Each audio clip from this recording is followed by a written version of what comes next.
Salut tout le monde, hein? On est vraiment content d'être avec vous cette semaine. On a vraiment un sujet de feu. De retour avec nous, Marie-André Landry. Yes! Yes! On est vraiment bénis de t'avoir à nos côtés. Puis les personnes, je sais, qui vont être bénies parce qu'on a un sujet de feu cette semaine. Je me répète toujours, sujet de feu, sujet de feu. Mais c'est ça, quand c'est la vérité, quand c'est avec amour, ça punch, puis les gens sont touchés. C'est ça que le Seigneur veut. Amen. Donc, je vais laisser entrer en scène ma sœur Marie-André. Puis vous allez voir, c'est vraiment des sujets qui sont apportés de différentes façons, mais vous allez voir où est-ce qu'on veut aller avec ça. Vous allez voir la source, vous allez voir plein de choses, l'amour de Jésus à travers ce message, à travers ses enseignements, mais c'est beaucoup amener des versets, des incompréhensions souvent aussi, peut-être amener aussi de clarifier certaines choses, puis je te laisse aller avec ça. Yes. Amen. Ben, de toucher des gens aussi, c'est toujours le but. Yes, amen. Moi, quand tu m'as demandé si je voulais faire un croître en lui, c'est sûr que je suis toujours partante. Yes. Mais je me mets toujours en prière pour que vraiment ça vienne du Seigneur. Puis assez rapidement, il y a un sujet. Je te dirais même qu'avant que tu me demandes de faire l'émission, il y avait déjà quelque chose qui brûlait dans mon cœur. Yes. J'avais même à cœur de faire une vidéo comme je fais des fois sur Facebook. Fait que là, je me suis dit, je vais saisir l'occasion de faire un croître en lui, donc un deux pour un. On a accroché. Donc, je veux pas comme dire le punch tout de suite, je veux pas dire le titre, mais j'ai envie de te demander, t'as-tu déjà entendu ça, l'expression « la fontaine de jouvence » ? Oh que oui, les personnes âgées, souvent, où il y a beaucoup de gens qui ont de l'argent, mais qui sont à la recherche de cette fontaine de jouvence pour pouvoir rester jeune, finalement, puis pouvoir être en santé, vivre éternellement, je pense. Hein? En quelque sorte, c'est ça. C'est comme une fable un peu, mais je pense que c'est un mythe, mais il y a beaucoup de gens qui sont à la recherche de ça. Ils croient qu'il y a peut-être une potion magique quelque part, mais... Exactement. La fontaine de jouvence, dans le fond, c'est synonyme de fontaine de vie, fontaine d'immortalité. Donc, tu sais, il y a combien de gens, tu penses, qui rêveraient de trouver... Même si on sait que c'est un mythe, là, admettons qu'elle existerait, cette fontaine de jouvence, que si on va boire ou qu'on va se baigner dans cette fontaine de jouvence-là, qu'on le sait qu'on va rester jeune éternellement, qu'on va avoir, on va avoir la vie éternelle en quelque sorte, puis probablement tous les bienfaits d'une bonne vie aussi, là. Exact. Donc, c'est sûr que c'est un mythe, mais je crois que si elle existait, il y a bien des gens qui se mettraient à sa recherche, un peu comme les chercheurs d'or, je pense. D'après moi, il y a même... Il y a peut-être du monde qui y croit puis qui l'achète. Il y a du monde qui sont assez aisés puis financièrement et qui doivent chercher ça pour pouvoir vivre éternellement avec tout. Tu sais, il y en a qui, c'est ça, hein, qui veulent continuer à vivre puis regarde, on ne sait pas. Mais c'est ça. Malheureusement, on ne peut pas être régénéré comme ça. Exactement. Mais c'est un mythe, fait qu'elle n'existe pas. Mais moi, j'ai une bonne nouvelle. Yes, alléluia! J'ai une bonne nouvelle. Je pense que les gens qui nous suivent vont me voir venir.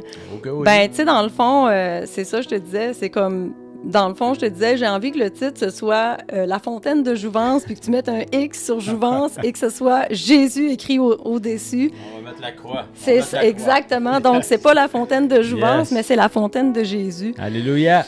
Puis dans le fond... c'est ça, tu sais, je crois que le désir de la vie éternelle est en chaque être humain. Le désir d'avoir, d'être épanoui, d'être bien, tu sais, c'est ça, d'avoir la vie éternelle, c'est déposé dans chaque être humain parce que, dans le fond, on a été créé par le souffle de vie de Dieu, tu sais, fait qu'on a le souffle de vie de Dieu en nous.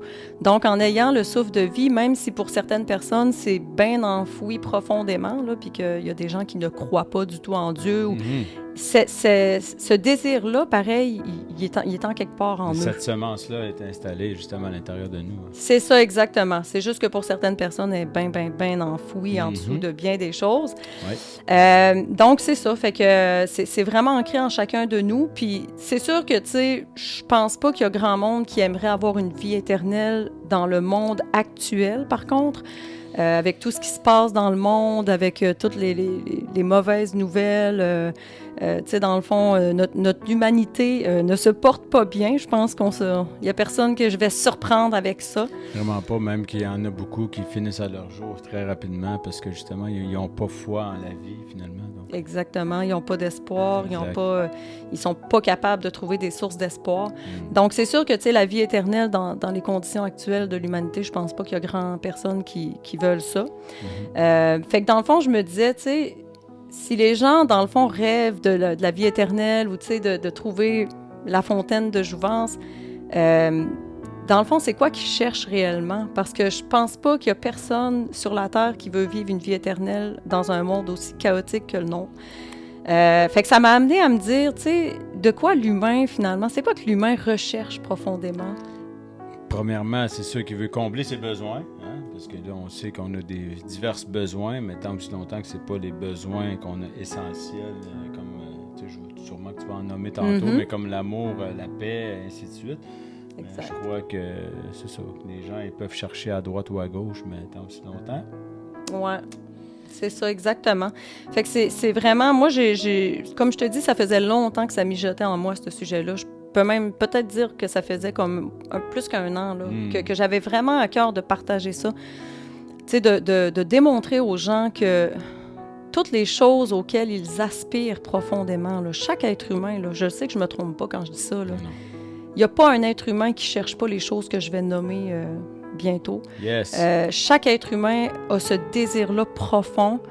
Puis souvent, ben, tout ce qui se passe dans le monde de mauvais est le résultat d'un manque de ces choses-là, finalement. C'est la logique même des choses. Fait que, tu sais, moi, j'ai comme fait une liste. Là, évidemment, c'est peut-être pas une liste exhaustive, mais j'ai sorti les principaux éléments, les principales choses que je crois que l'humain cherche au plus profond de lui-même. Yes, alléluia. Puis, à travers cette émission-là, ben, tu sais, j'ai envie de prouver, en fait, que Jésus, il est la source, vraiment la source de toutes ces choses-là. Amen. Que les gens recherchent souvent ailleurs. Fait que moi, j'ai ressorti les éléments que je crois être ce que les gens ont le plus besoin, en fait, profondément. Puis tu l'as nommé tantôt, l'amour est le premier. Tu sais, c'est cet amour-là, pas nécessairement l'amour, relation amoureuse, quoique ça peut en faire partie, évidemment, mais l'amour inconditionnel, tu sais, l'amour agapé, ce sentiment-là d'être juste aimé, en fait, tout simplement. Donc ça, l'amour, c'en est un. Après, ben, j'ai nommé la paix, la joie, l'espoir, la liberté, la justice, la vérité, puis la santé, dans le fond, physique, psychologique, peu importe, ça inclut tout, là. Puis, tu sais, juste pour faire un petit parallèle, en fait, je crois que ce qui m'a amené à cette réflexion-là, c'est que dans les dernières années, avec tout ce qui s'est passé, tu sais, la COVID, ça a été vraiment des grosses années de bouleversement. Vraiment. Puis, tu sais, c'est comme si l'humanité avait vraiment été shakée, mais en même temps, ça a permis de mettre des choses en lumière ou ça l'a amplifié certaines choses.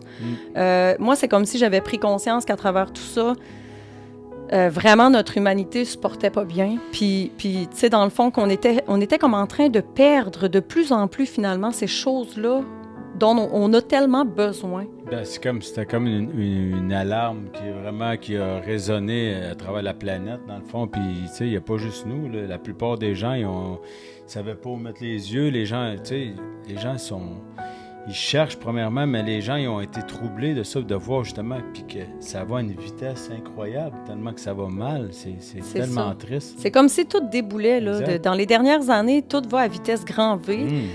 Tout déboule. C'est comme si tout était en train de s'effondrer partout dans le monde. Là, c'est toutes les structures de notre société sont en train de s'effondrer. Puis c'est ça que je réalisais. Je me disais, tu sais, on dirait que l'humanité est en train de perdre ces choses-là, est en train de perdre l'amour parce qu'on voit beaucoup de haine, est en train de perdre la paix parce qu'on voit beaucoup de guerre, entre autres, mais de violence aussi entre les individus. Vraiment. En train de perdre la joie, tu sais, on voit beaucoup de tristesse, de dépression, en tout cas, bref.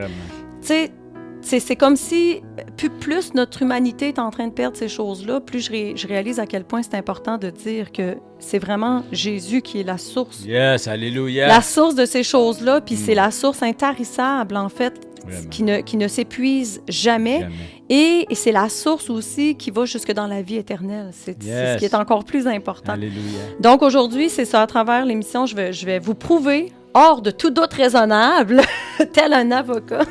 Yes! Et à la lumière de la parole, évidemment, parce Alléluia. que la parole est la vérité, puis la parole, ben, Jésus est la parole, en fait, tu sais. Yes. Que dans le fond, c'est pas la fontaine de jouvence que vous devriez chercher, mais la fontaine de Jésus. À la fontaine de Jésus, la source Voilà. intarissable. Exactement. Fait que c'est vraiment mon objectif aujourd'hui, que les gens puissent avoir cette révélation-là.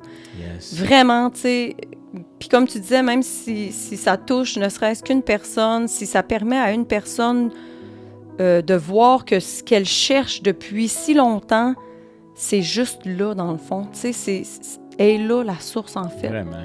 C'est toujours ça, là, tu sais. Puis même au départ, quand on a commencé à faire les émissions, sérieusement, puis, tu sais, on est content de voir que les gens, ils sont animés, puis qu'ils laissent des commentaires, ces choses-là, mais s'il y a juste une personne, ben gloire à Dieu, on a réussi, tu sais, quand même. La cible a été touchée, puis je pense que le Seigneur, il est personnel, puis il veut aller vous rejoindre à travers divers sujets. Puis je pense que vous êtes bénis, moi je suis béni, puis gloire à Dieu. Je suis bénie, moi aussi, parce Yes. que quand on donne, on reçoit. Yes. Puis tu sais, Jésus, dans le fond, il aurait fait son sacrifice ne serait-ce que pour sauver une personne. Il faut se rappeler de ça. Donc nous, en tant que chrétiens, on devrait toujours avoir ça en tête puis se dire, si c'est ne serait-ce que pour sauver une personne, je vais le faire pareil. Tu sais, Jésus a payé le prix de sa vie. On n'a pas à payer le prix de notre vie encore, là, mais je veux dire, tu sais, ça nous demande pas grand-chose à côté de ce que Jésus a fait, puis il l'aurait fait quand même juste pour une personne. Exact. Même Donc, dans Jean, je pense, je sais pas, je me souviens plus c'est quel verset, puis que ça dit qu'il n'y a pas de plus grand amour que de donner sa vie pour ses frères ou pour les gens qu'on aime. Bref, exactement. je pense que le Seigneur nous a montré vraiment le plus bel exemple. Puis, wow. Ouais. Fait que j'ai envie de commencer avec un verset juste pour faire un parallèle très fort avec la fontaine de jouvence. Yes. Dans le fond, dans Jean 4, 13, c'est quand Jésus il a rencontré la Samaritaine au puits. Oh yes. Hein? Fait que dans le fond, grosso modo, Jésus lui a demandé à boire et tout ça. Puis là, ben, elle dit, « Ah, tu me demandes à moi une Samaritaine » parce qu'à l'époque, les Juifs parlaient pas aux Samaritains et tout ça.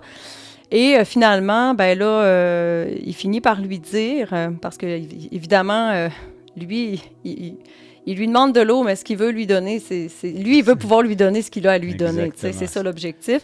Yes. Et il dit, c'est ça dans Jean 4, 13, il dit, « Quiconque boit de cette eau aura encore soif. » Donc l'eau peut représenter l'eau que l'on boit, mais moi, je crois, puis j'ose aller faire un parallèle avec l'eau peut être comparée à toutes les choses dans lesquelles on va puiser en ce monde, exactement, en fait. Tu sais, ça peut être n'importe quoi, nos sources de bonheur, nos sources d'espoir, nos sources de... C'est toutes les choses du monde, en fait. Exact. Fait que quiconque boit de cette eau aura encore soif, mais celui qui boira de l'eau que je lui donnerai n'aura jamais soif. Donc, c'est vraiment, il va venir assouvir cette soif-là que chaque être humain porte en lui. Et l'eau que je lui donnerai deviendra en lui une source d'eau qui jaillira jusque dans la vie éternelle. Wow, alléluia. Donc, c'est déjà, Jésus vient établir le... Déjà, je trouve que c'était comme, wow, quand je suis tombée sur ce verset-là, j'ai fait, il est vraiment pour mon enseignement. C'est assez complet, je pense. C'est ça vient démontrer qu'en quelque sorte, il est la fontaine, tu sais, il est la source. Ouais. Il est la source, dans le fond, puis il nous dit que on n'aura plus jamais soif, puis ça va aller jusque dans la vie éternelle. Alléluia. Fait que c'est une magnifique promesse déjà en partant.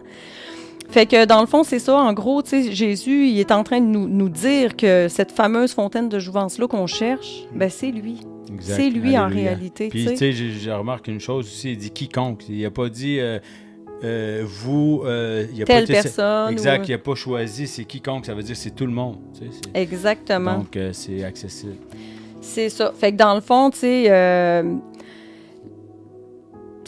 il est la source. Puis là, ben dans le fond, tu sais, je vais vous amener à vous démontrer qu'il est la source de toutes les choses que je vous ai nommées tout à l'heure. Fait que la première que j'avais nommée, puis que je trouve vraiment la plus importante, de toute façon, je vais vous le démontrer même avec un verset biblique que c'est l'élément le plus important. Yes.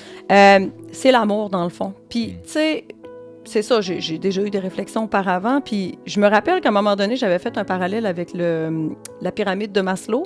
J'imagine que tu connais, les besoins fondamentaux. Les besoins, puis là, tu as des paliers, tu sais, dans le fond, puis à la base de la pyramide, tu as vraiment tous les besoins primaires ou vraiment fondamentaux. Puis, je me souviens que j'avais cette réflexion-là, puis je me disais, me semble que l'amour devrait être là, dans le fond, parce que sans amour, tu peux pas avoir ça. Tu sais, juste pour vous mettre en contexte, là, vraiment celle du bas, là, la catégorie du bas, c'est vraiment les besoins primaires comme respirer, boire, s'alimenter, dormir. Ils ont mis la sexualité aussi, mais en fait, pour procréer, c'est sûr que c'est important. L'élimination, donc quand on fait nos besoins et tout ça, mais c'est tous des besoins qui sont primaires. Puis, c'est ça, j'avais cette réflexion-là, puis je me disais, tu sais, dans le fond, imagine un bébé qui vient au monde, s'il n'a personne qui l'aime suffisamment pour prendre soin de lui puis lui donner ces soins-là. Tu sais, le bébé, oui, il va respirer par lui-même, mais il n'est pas capable de boire, il n'est pas capable de s'alimenter.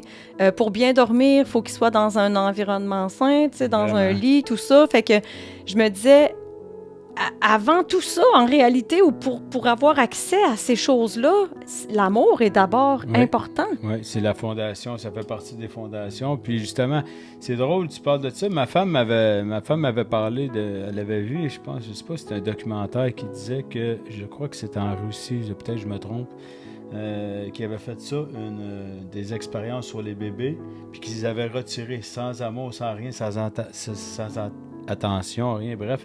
Mais finalement, que les bébés, ils mouraient après X temps. C'est ça. Tu sais, c'est de démontrer. Mais bref, éventuellement, je voulais revenir là-dessus. Là, on va revenir là-dessus parce que ce sujet-là est vraiment important. Mais juste vous démontrer comment c'est essentiel. Tu sais, c'est la même chose que manger, respirer. Exactement. Quelqu'un qui est sans amour.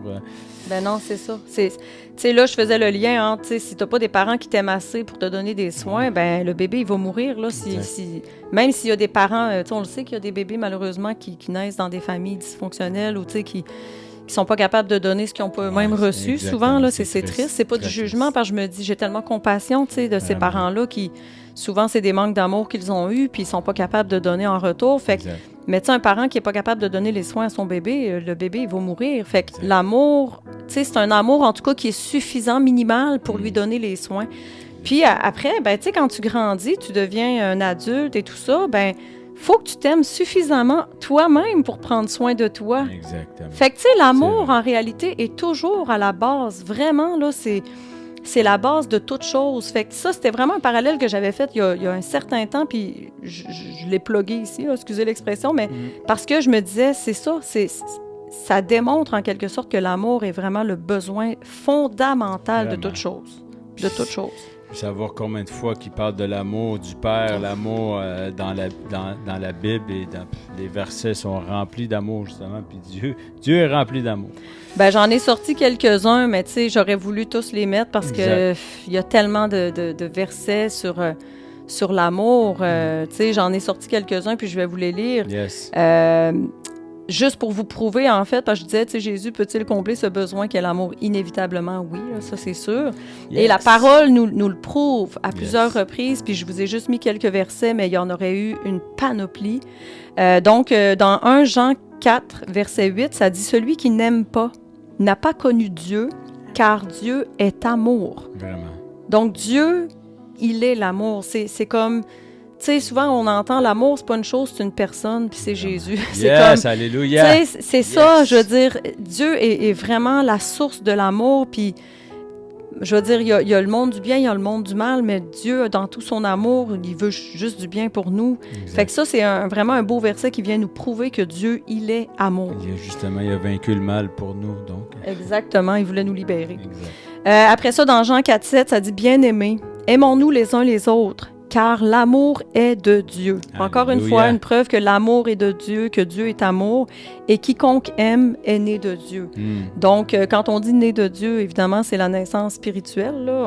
On pourrait en parler longtemps, mais c'est ça, c'est vraiment cette espèce d'amour-là inconditionnel qu'on recherche, que chaque être humain recherche, et que malheureusement, pour certaines personnes, qui n'ont pas reçu, tu sais, des fois, des personnes les plus importantes de leur vie, de leurs parents, qui n'ont pas reçu cet amour-là. Puis, tu sais, les parents, dans la vie d'un enfant, c'est véritablement les personnes les plus importantes. Et il y a combien d'enfants qui se sont sentis pas aimés, abandonnés, rejetés? C'est les plus grandes blessures qu'une personne peut vivre. Tu sais, des blessures qui sont très difficiles à guérir, mais Rien n'est impossible à Dieu, évidemment. Yes, alléluia. Mais c'est ça, tu sais, fait que c'est l'amour vraiment...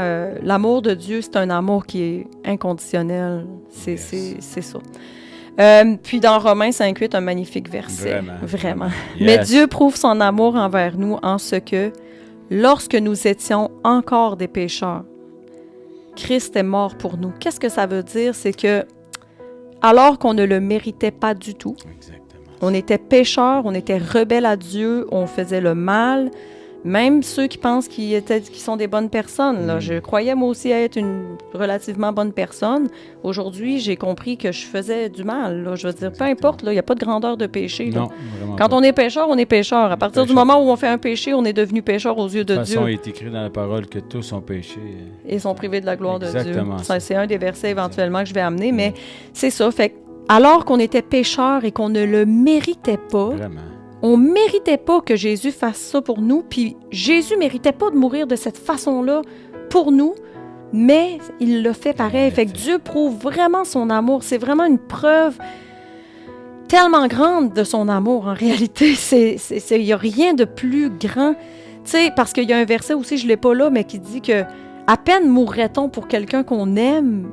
Tu sais, à peine ferions-nous ça, là, mourir pour quelqu'un qu'on aime vraiment. C'est même pas inimaginable. C'est ça. Imagine si on mourrait pour quelqu'un qui nous a fait du mal toute sa vie, puis qui nous a rejetés, qui s'est rebellé contre nous, qui... Non. Imagines-tu? Je pense Jamais qu'on de la aurait vie. déjà abandonné avant ça. Ben exactement. Fait que Dieu, son amour, c'est ça, la grandeur de son amour. Yes, amen. Dans Jean 3,16, le fameux verset que tous les chrétiens connaissent, Yes. Car Dieu a tant aimé le monde qu'il a donné son Fils unique, afin que quiconque croit en lui ne périsse pas. Donc, ne périsse pas dans les flammes éternelles, mais qu'il ait la vie éternelle. Donc, encore une fois, une preuve de l'amour de Dieu. Jésus, ayant aimé les siens qui étaient dans le monde, mis le comble à son amour pour eux, dans Jean 13,1. Donc, tu sais, le comble de son amour, on voit combien Jésus aimait ses apôtres, aimait ses disciples, puis c'était, je parle au passé, là, mais c'est parce que c'est au moment où il était là en chair en os, mais c'est encore vrai aujourd'hui pour nous. C'est le moment où il lavait les pieds. Hein, exactement. Ça. Donc, c'est ça, tu sais, il y a une tonne de versets, j'en lis un dernier. Là, en somme, c'est ce que je disais tantôt, là, la preuve que l'amour, c'est la plus importante. Dans 1 Corinthiens 13,13, en somme, 3 choses demeurent. Donc, quand on dit demeure, c'est vraiment demeure dans le temps, dans l'éternité. La foi, l'espérance et l'amour. Mais la plus grande d'entre elles, c'est l'amour.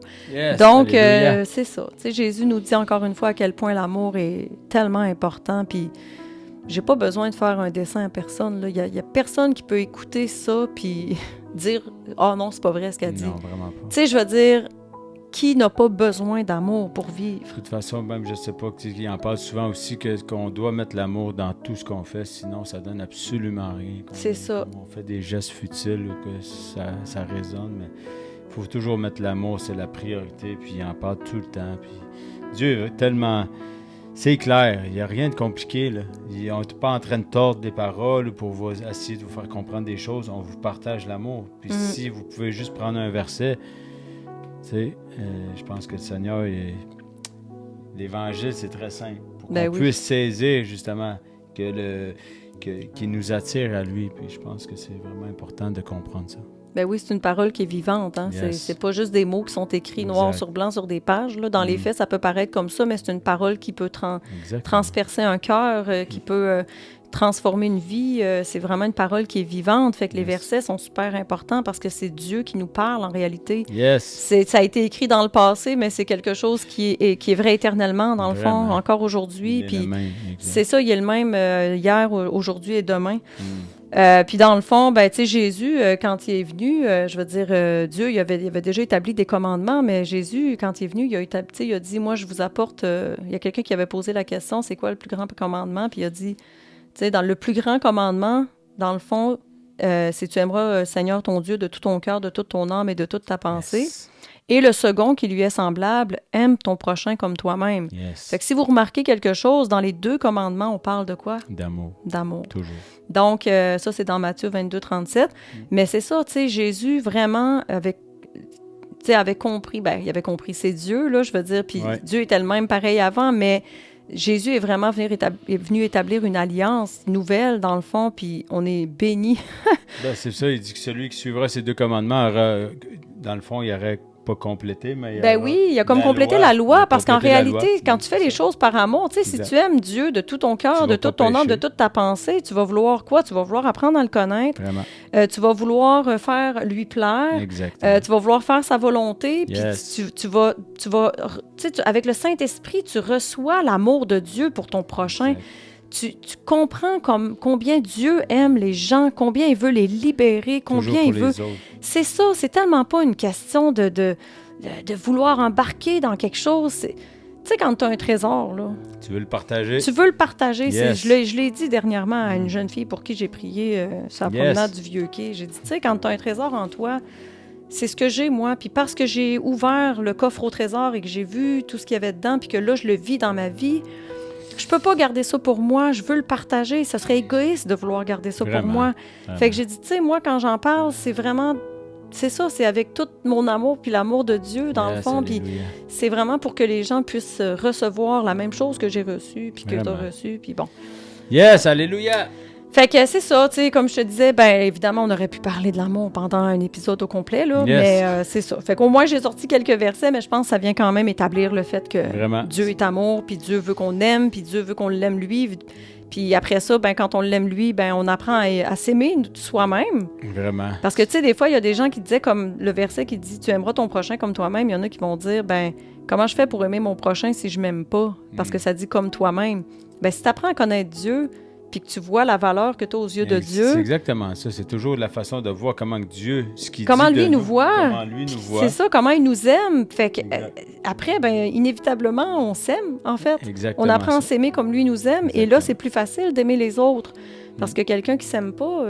Puis qu'il y a un autre verset, je pense, qui vient comme appuyer un peu ça. Je pense un peu plus loin, je me souviens pas c'est où, qui dit de vous aimer les uns les autres comme Christ a aimé l'Église, dans le fond, comme Jésus nous a aimés. Comme je vous ai aimé, dans le fond. C'est Jésus qui dit ça. Donc, si on vous cherchez peut-être des exemples, ben, à regarder à la vie de Jésus, vous allez voir comment il nous a aimés, nous, premièrement. Puis je pense que ça donne déjà une belle indication pour la suite. Mais sérieusement... Tu sais, c'est tranquillement, il faut se transformer dans la parole. Oui, on en parle souvent, puis j'aime ça que tu amènes ça, parce qu'il y a beaucoup de gens qui ont de la misère, justement, avec...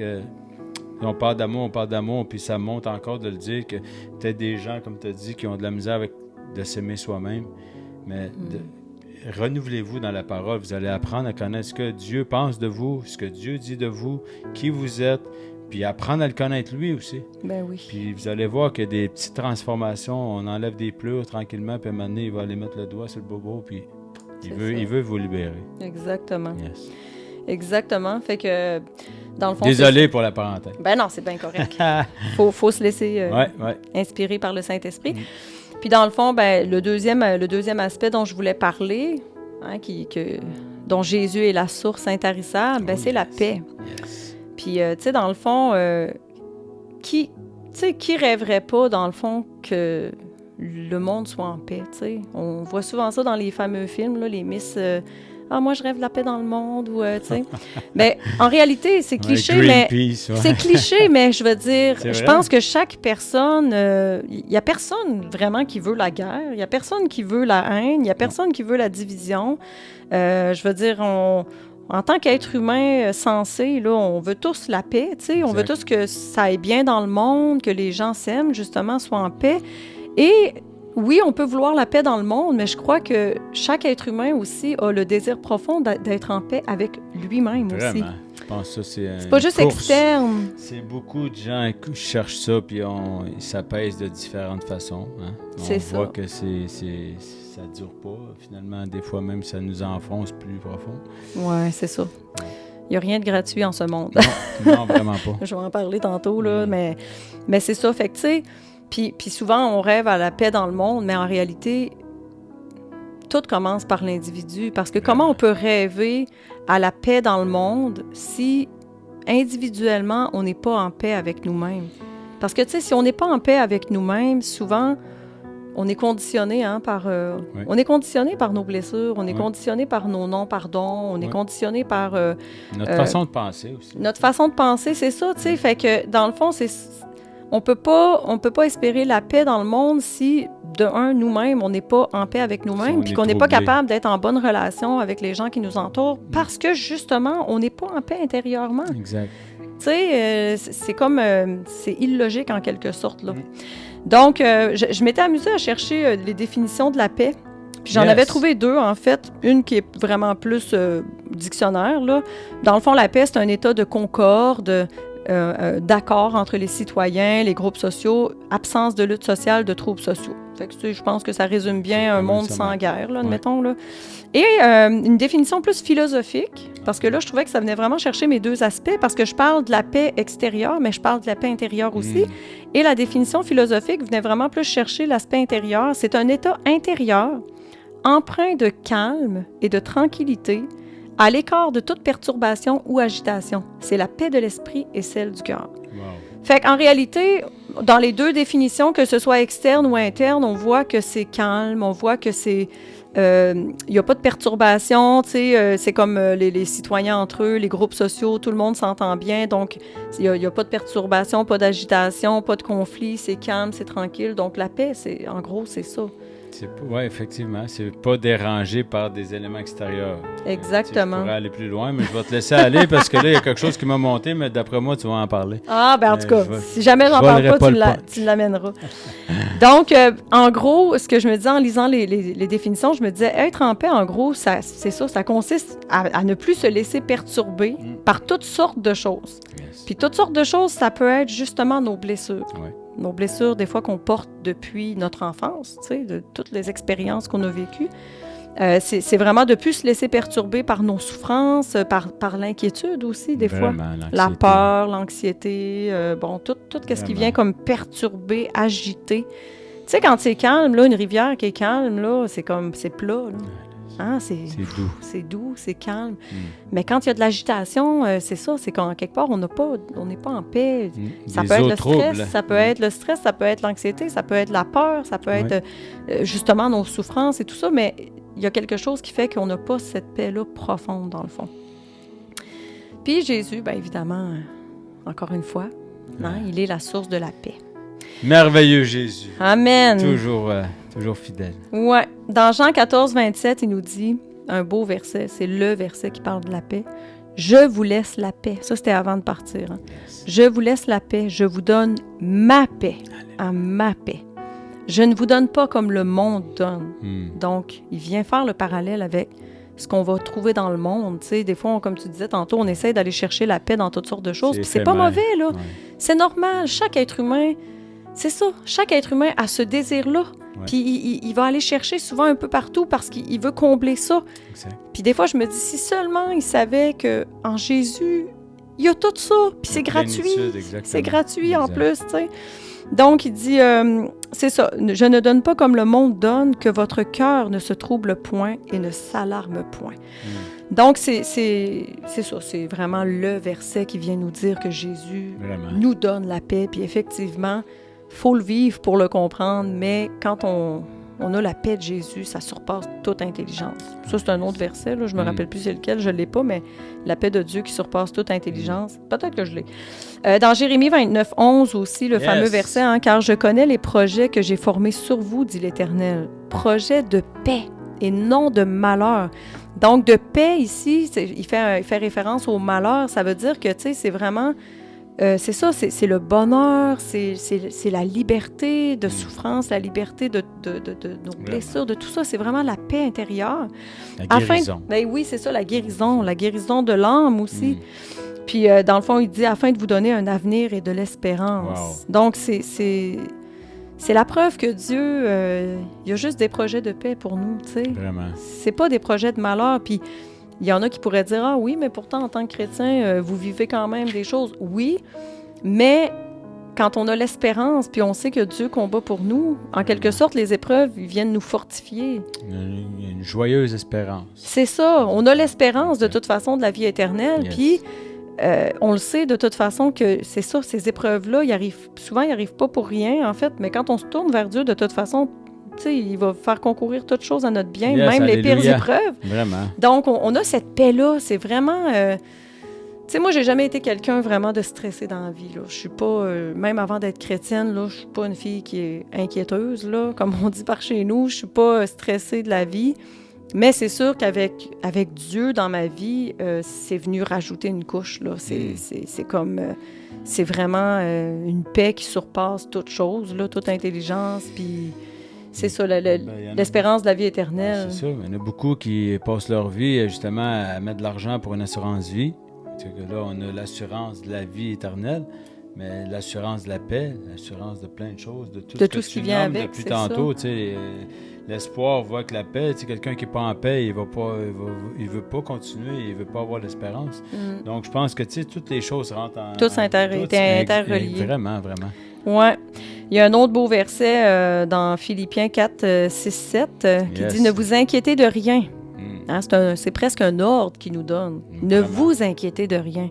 Mais en toutes circonstances, ça veut dire peu importe ce que tu vis, peu importe l'épreuve, peu importe combien gros tu vois ça, en toutes circonstances, faites connaître vos besoins à Dieu.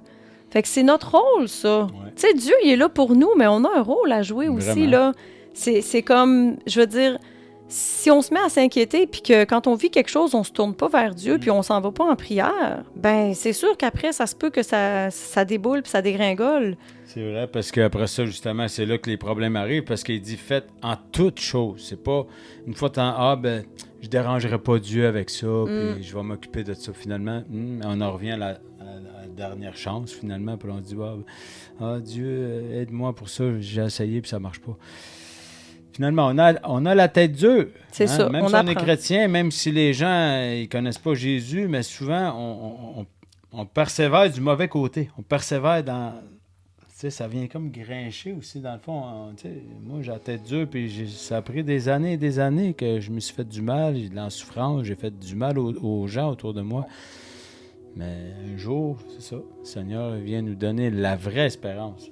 Exactement. Puis même en tant que chrétien, là, on ne se cachera pas qu'on peut continuer d'avoir la tête dure. Ben oui. C'est un apprentissage. Ouais. C'est un cheminement. Exact. Je veux dire, faut pas que les gens pensent que du jour au lendemain, là, c'est wow, bing bang, la vie en rose. Puis c'est un cheminement. Je veux dire, tu sais, Paul le dit là, qu'il faut achever la course. Yes. Ben, c'est une course, c'est comme un marathon. C'est comme tu cours, puis c'est juste que jusqu'à temps que Jésus revienne nous chercher ou que la personne meure puis aille le rejoindre. Mais c'est vraiment un cheminement, je veux dire.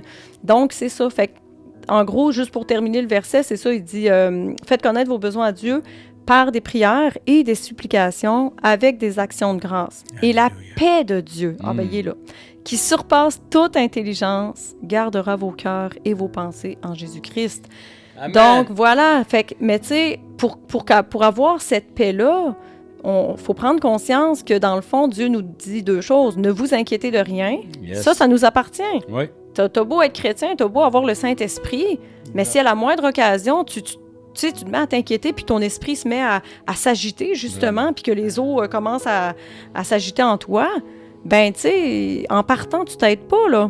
Puis après, ben, il dit...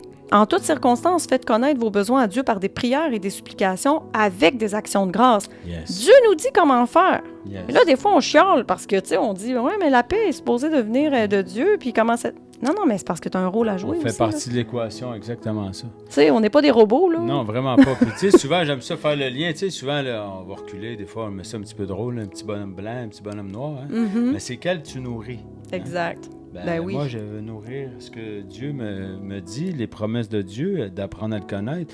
Puis quand je suis dans sa présence, quand j'ai les yeux sur lui, même si mes problèmes, tout d'un coup, mes problèmes, j'ai confiance. Ça part, puis finalement, ça se règle. Tu sais, souvent, puis pas souvent, le Seigneur nous dit, occupe-toi de mon royaume, puis exemple, lui va s'occuper de nos choses. Faites connaître en toutes choses, par des prières et des supplications, même si tu es à genoux en train de crier à l'aide, pleurer, toute supplication, que ce soit faites connaître en toutes choses. Il n'a pas dit une fois de temps en temps, je suis peut-être occupé avec Marie-André, je suis peut-être occupé avec un autre. Non, en toutes choses. Il est là, puis il est omniscient, il est omniprésent, il est là pour chaque personne. Puis ça aussi, des fois, on a tendance à ne pas raisonner ça. C'est difficile en tant qu'humain, mais de dire qu'il est là pour toi. Il est là pour toi. Puis, tu sais, encore là, ça remonte, mais prends le temps. Si tu as besoin vraiment... Même si les pentures plient, souvent on dit l'expression, même si les pentures plient, puis t'es à genoux, t'es en train de crier, tu pleures. Mais regarde, tu as tout essayé probablement déjà. Mais je te suggère peut-être essaie de faire une prière. Lève la tête. Puis un coup qu'on est à terre, la seule chose qu'il nous reste à faire, c'est de regarder par en haut. Et vous allez voir, le Seigneur veut vous toucher. Ouais, je trouve ça triste des fois de me dire, parce que tu m'amènes à penser à ça, mais tu sais, c'est ça, je l'ai dit tantôt, mais de me dire, tu sais, Jésus est tellement là pour tout le monde. Puis combien de personnes que je vois s'acharner, puis pourtant ils le savent, des personnes qui l'ont entendu, tu sais, des personnes qui ont entendu la bonne nouvelle, des personnes qui savent que je suis chrétienne, ou tu sais, des fois c'est des gens de l'entourage ou des gens, puis tu te dis, aïe, ils s'acharnent tellement, tu sais, comme s'il n'y avait plus de solution, puis pourtant Jésus est là, puis c'est lui la solution, puis je me dis, pourquoi tu ne te tournes pas vers lui, tu sais? Essaye au moins. Essaye, t'as rien à perdre. C'est pas la dernière mode, c'est pas le dernier cri, les gens sont là, mais qu'est-ce que les autres vont dire? Quand on est dans le trou, là, si t'as besoin de respirer, il n'y a pas personne d'autre. Là. Tu t'en fous de ce que les autres vont dire. La source. Exactement. Voilà. Yes. Fait que dans le fond, puis tu sais, il y a un exemple aussi, justement, tantôt tu disais garder les yeux fixés sur Jésus. Ben, tu sais, deux petits exemples de la Bible, là, quand Jésus était dans la barque, là, puis qu'il s'est mis à faire une tempête, puis lui, il dormait paisiblement, tu sais, puis là, les apôtres, ils se mettent à paniquer, puis ils réveillent Jésus, puis là, je me souviens plus c'est quoi qu'il leur dit, mais tu sais, c'est comme, en voulant dire, où votre foi, là? Exactement. C'est quoi, là? Genre de peu de foi. C'est ça, c'est quoi que vous avez à capoter, en gros, là? C'est moi qui, évidemment, qui paraphrase, mais tu sais, c'est comme, vous avez pas la foi, là, il y en a pas de problème, là, il a calmé la tempête, puis ça a été fini. Mais tu sais, c'est une histoire, puis c'est en quelque sorte, c'est comme ça peut être une parabole. Dans le fond, là, ça s'est passé pour vrai. Les apôtres étaient physiquement dans une barque avec Jésus et tout ça, mais tu sais, en réalité, tu pourrais te l'approprier pour toi-même. Là. Quand tu vis une tempête là, dans ta vie, là, puis que là, tu fais « Ah! » puis tu te mets à capoter. Jésus, il a juste envie de te dire « Hey, où ta foi, là? » Regarde, là, puis lui, il va calmer la tempête. Exactement ça. Et tout ce qu'il veut, dans le fond, c'est que tu te tournes vers lui, puis que tu aies foi en lui. Je sais pas si tu l'as, mais en tout cas, peut-être plus tard, je sais pas, là, Matthieu 11:28, là, qu'il y a une autre chose, justement, c'est par rapport que sa présence, son joug est doux et léger, justement, qu'il apporte le... Tu sais, le Seigneur est là pour... C'est un bon berger, un bon papa, puis la paix aussi, ça fait partie de ça. De prendre, regarde, tout va bien. Calme-toi. C'est ça. Lui, il est au contrôle, là. C'est ça. Dieu est assis sur son trône, là, puis il n'y a rien qui y échappe, là. Il n'a pas perdu le contrôle de l'humanité, là, même si les gens pourraient penser ça, là. Tu sais, dans la Bible, ça dit qu'il n'y a pas un oiseau qui tombe du ciel sans que Dieu l'ait approuvé, là. Exactement. Fait que là, puis là, les gens peuvent entendre ça puis être tous décontenancés de dire « OK, fait que Dieu permet tout ce qui se passe. » Tu sais, en quelque sorte, Dieu il est vraiment au contrôle, là. C'est Dieu qui a le dernier mot, là. Oui, le monde est gouverné par Satan, premièrement parce que c'est Dieu qui a dit que ça serait de même. Exact. C'est pas Satan qui a décidé, c'est Dieu qui a déterminé ça. Et après, ben Dieu, comme un bon papa, tu sais, lui, il est là, puis c'est comme, il va se manifester aux gens de toutes sortes de manières, puis après, il fait comme, ben là, regarde. Tu sais, en tant que parent, des fois, on a envie de laisser nos enfants aussi vivre leurs expériences, là. Tu sais, à un moment donné, tu les éduques, tu leur dis quoi faire, quoi ne pas faire, mais après, s'ils font leur propre choix, tu peux pas comme les attacher, enchaîner chez vous, là. Tu sais, tu vas te dire, ben garde, allez vivre vos affaires, puis si vous vivez des conséquences de tout ça, ben après, tu sais, si tu reviens, ça va me faire plaisir de t'accueillir, mais je veux dire, c'est tes choix. C'est pas moi qui t'ai dit d'aller faire ça, là. Moi, je t'avais même averti de pas le faire. Mais t'as pris ta décision, puis tu l'as faite de ton propre gré, alors que tu savais que c'était pas la bonne chose à faire. Dieu, c'est la même chose, mais il y a rien, dans le fond, qui est fait sans qu'il ne l'accorde. Parce que c'est vraiment lui qui a l'autorité suprême, en quelque sorte. Exact. Là, je suis comme vraiment éloigné de mon sujet. Ça ne dérange pas, c'est pas grave. Mais juste pour dire que finalement, on a toujours la décision, on n'est pas des robots, comme tu disais tantôt, on a le libre arbitre. C'est ça. Comme Adam et Ève, ils ont pris la décision de pécher librement, bien, on vit les conséquences du péché. Exactement. Mais c'est la même chose quand les gens décident de se tourner ou de continuer à manger de la garnotte, excusez-moi l'expression. Mais la porte est toujours ouverte. C'est ça. Peu importe, dans le fond, tu sais, Dieu, peu importe ce que la personne a fait, peu importe ce que tu as fait dans ta vie, peu importe comment tu te sens indigne. J'ai déjà entendu des personnes qui disent, c'est ça, ils se sentaient complètement indignes, puis pour eux autres, Dieu pourrait jamais leur pardonner. Exactement. Dieu pourrait jamais les aimer. C'est pas vrai, c'est un mensonge. Vraiment. Donc, tu sais, peu importe ce que tu as fait, Dieu il va toujours t'accueillir dans tout son amour. On a vu tantôt à quel point il était l'amour. Yes! Alléluia. Donc, voilà, fait que ça fait le tour de mon deuxième sujet qui était la paix. Le troisième qui est tellement important puis que je trouve tellement que c'en est un que ces temps-ci, ça doit être difficile pour certaines personnes, là. En tout cas, l'espoir. Vraiment. Les Ouais. personnes anxieuses, les personnes qui écoutent trop de télévision, les personnes que, tu sais, on pourrait en nommer beaucoup, beaucoup. Ben oui, puis avec tout ce qui se passe, c'est ça, c'est comme, tu sais, avec tout ce qui se passe, des fois, je me dis, aïe, aïe, c'est où que les gens trouvent leur espoir, admettons. T'sais, c'est sûr qu'ils vont trouver leur espoir dans plein de petites choses de la vie quotidienne. Dans leur famille. Dans leur famille, des moments en famille. Puis tout ça, là, ça, je le comprends, mais, tu sais, admettons qu'on va comme plus loin que ça, là, je veux dire, c'est difficile, pareil, parce que, mettons que tu vas plus loin que ça, puis je sais pas, moi, justement, là, tu vois comment que tout va pas bien, là. Il y a beaucoup de gens, je crois, qui se font un petit monde à eux. Oui, c'est ça. Puis ils restent dans leur cocon. Ouais. Fait qu'ils se disent, ben nous, on est heureux, on reste comme ça. On a nos enfants sont en santé, on a notre vie, on fait nos choses, nos petits bonheurs. Mais il y a plus. C'est ça. Il y a plus. Ben, tu sais, c'est parce que c'est une bonne chose, si on veut, parce que, bon, ils se protègent, puis c'est correct, là. Sinon, tout le monde dépérirait, puis tout le monde tomberait dans une grosse dépression, là. Mais, tu sais, d'un autre côté, il y a comme un risque à ça parce que tu peux pas non plus te cacher la tête dans le sable puis faire comme s'il se passait rien.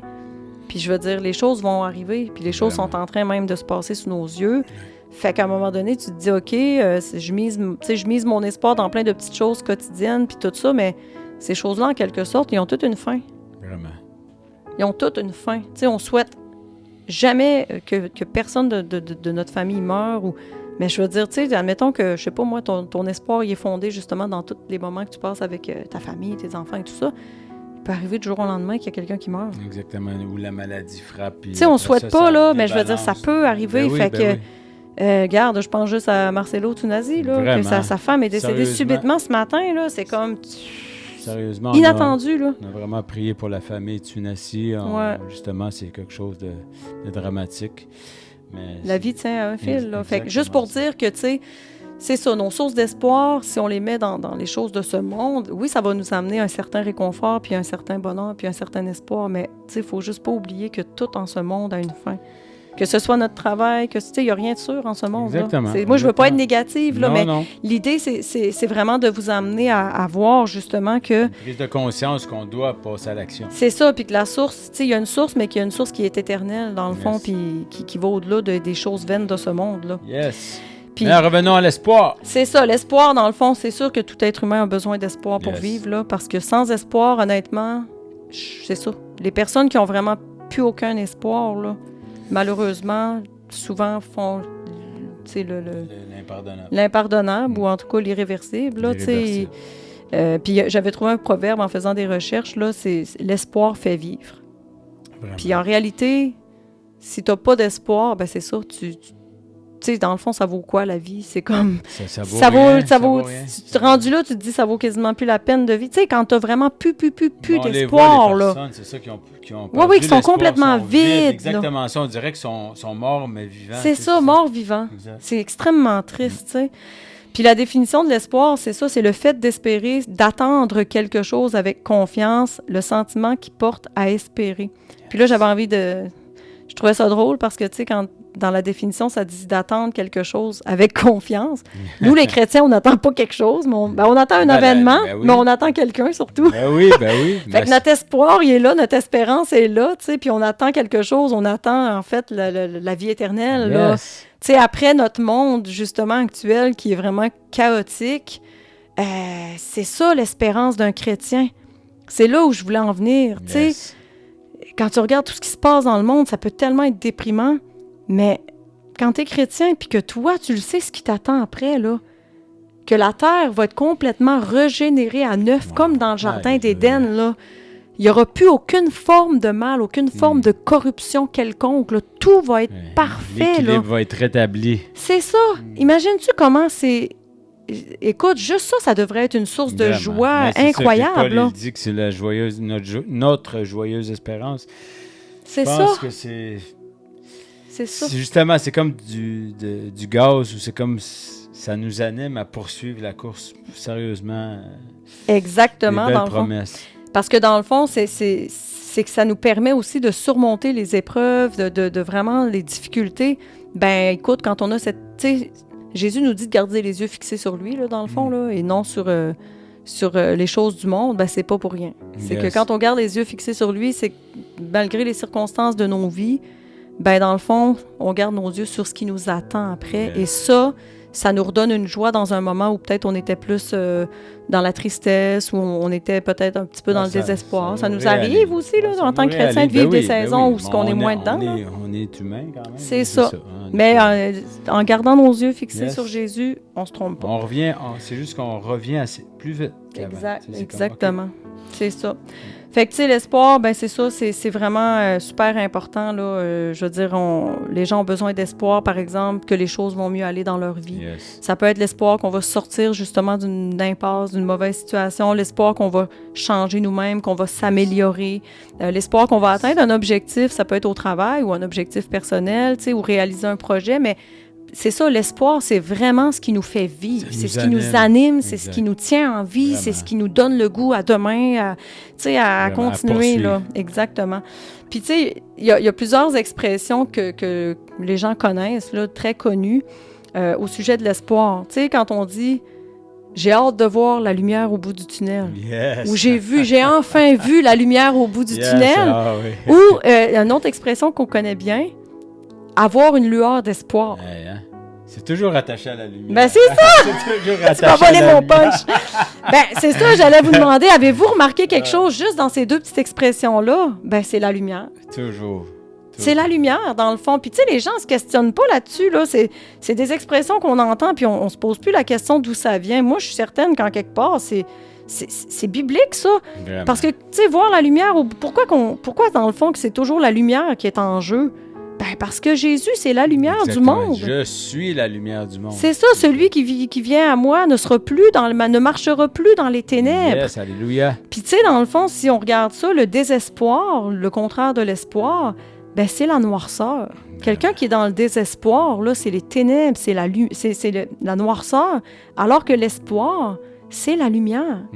Fait que, tu sais, j'étais comme juste ces petites expressions-là qu'on utilise, que tout Québécois utilise. Ça fait référence à la lumière. Puis je suis certaine qu'en quelque sorte, ça fait référence à la lumière qui est Jésus. Parce qu'il est la lumière du monde, puis il est vraiment celui qui peut nous sortir de nos ténèbres, dans le fond. La plupart des expressions que les gens utilisent souvent, ils se rendent même pas compte, mais ça vient des proverbes qui sont attachés à la Bible. Beaucoup. Donc, souvent, justement, c'est assez clair. Ben oui. Je suis la lumière du monde. Exactement. Puis là, ben, j'avais sorti deux petits versets là, qui parlent de l'espoir. Ben, le même que tantôt, Jérémie 29:11, là, car je connais les projets que j'ai formés sur vous, projets de paix et non de malheur, afin de vous donner quoi? Un avenir et de l'espérance. Alléluia! Donc, tu sais, c'est ça, Dieu veut nous donner des projets de paix justement pour qu'on ait de l'espérance, pour qu'on ait un avenir, pour qu'on soit joyeux, qu'on soit heureux, qu'on marche, tu sais, vraiment dans cette espérance-là. Ben, c'est justement que si on marche dans ces pas, que justement, on a des récompenses, puis ça fait partie de l'espérance. Donc, il faut garder ses yeux sur le prix, dans le fond. T'sais. Je garde justement terminer la course pour avoir la couronne. Oui, la couronne, exactement. Yes. Puis, il y a dans Romains 15:13 aussi, là, ça dit que le Dieu de l'espérance vous remplisse de toute joie et de toute paix dans la foi pour que vous débordiez d'espérance par la puissance du Saint-Esprit. Donc, que le Dieu de l'espérance, fait qu'on voit ici que c'est vraiment la source, hein? C'est vraiment la source de l'espoir, de l'espérance.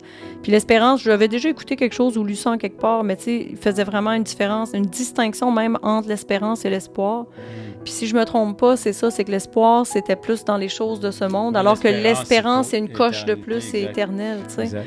Fait que juste parenthèse, ce qui montre vraiment que, justement, tu sais, en tant que chrétien, nous, on connaît le Seigneur Jésus, mais tu sais, de pouvoir partager justement cette espérance-là, tu sais, que si on serait juste normal, comme ça, avec des messages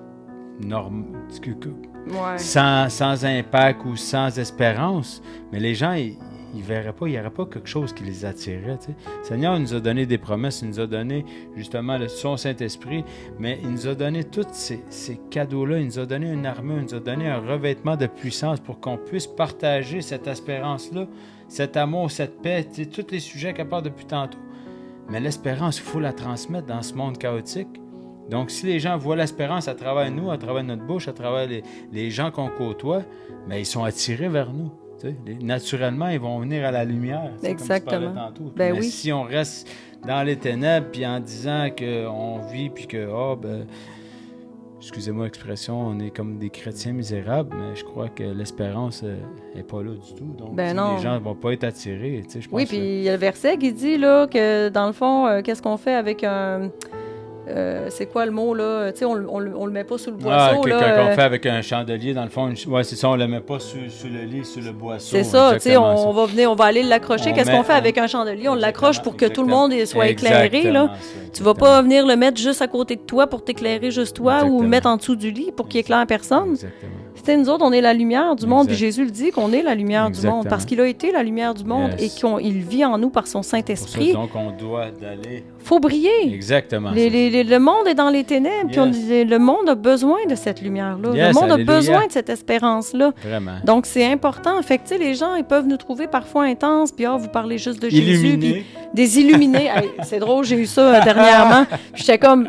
J'avais envie de faire une publication Facebook puis de dire, il y a beaucoup de gens qui se disent qu'on est des illuminés. Vous savez pas à quel point vous avez raison. On était éteindu puis à ce temps, on est illuminés, tu sais. On a la lumière de Jésus, dans le fond.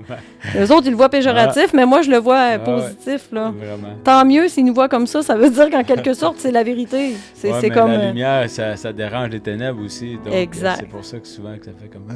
Ben oui, quand ça fait longtemps que tu imagines que ça ferait une semaine que t'es dans noirceur totale, là, puis tu viens ouvrir le store, là, tu allumes une lumière, là, les yeux, ça dérange. Là. Fait que c'est normal, l'humanité, ça fait longtemps qu'elle baigne dans les ténèbres, puis la lumière, ben c'est ça dérange, qu'est-ce que tu veux. Mais nous autres, ça nous dérange pas, on se réjouit. On se réjouit de ces choses-là parce qu'on sait qu'on fait la volonté de Dieu. Yes, amen. Fait qu'en gros, sur l'espoir, c'était pas mal ça, parce que tout ce que j'ai dit ici, c'était pas mal... en réalité, je disais en gros que c'est ça, c'est comme l'humanité, je trouve, c'est comme si elle est actuellement dans un état grave de dépression, là. Comme un peu comme en phase terminale, là, d'une maladie. Là. Vraiment. Hein? Il y a plus de... C'est ça. C'est dégénéré. Ben depuis, en fait, c'est que dès que le péché est entré dans le monde avec Adam et Ève, c'est comme si l'horloge de l'humanité s'est enclenchée. Le compte à rebours, exact. Le compte à rebours s'est enclenché à partir de ce moment-là. Et tranquillement, pas vite, ça s'est fait sur des milliers d'années. Et là, ça va à vitesse grand V. Mais la Terre était vouée à une destruction. Puis, l'humanité était vouée à ça. C'était la logique des choses, dans le fond. Puis, on voit que ça se passe de plus en plus, là. Puis, ceux qui lisent leur Bible puis qui regardent les prophéties, ben on fait encore plus de liens avec tout ce qui se passe dans le monde. Là.